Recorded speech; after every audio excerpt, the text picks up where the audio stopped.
সংবিধান লঙ্ঘন করে ভোট জালিয়াতি করার দায়ে আগে বিচার হবে গণ অভ্যুত্থানে ক্ষমতাচ্যুত আওয়ামী লীগ নেতৃত্বের। এরপরে শাস্তি ভোগ করে তবেই নির্বাচনে অংশগ্রহণ করতে পারবেন তারা। তাতে আগামী নির্বাচনে শেখ হাসিনার দল যদি অংশগ্রহণ না করতে পারে তাতেও কোনো অসুবিধা হবে না।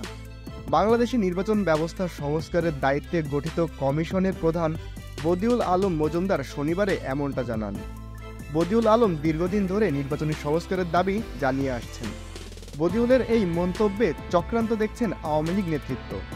আত্মগোপনে থাকা আওয়ামী লীগের এক কেন্দ্রীয় নেতা বলেন, ইউনূস সরকার আসলে অন্য কারো কর্মসূচি রূপায়ণ করছে।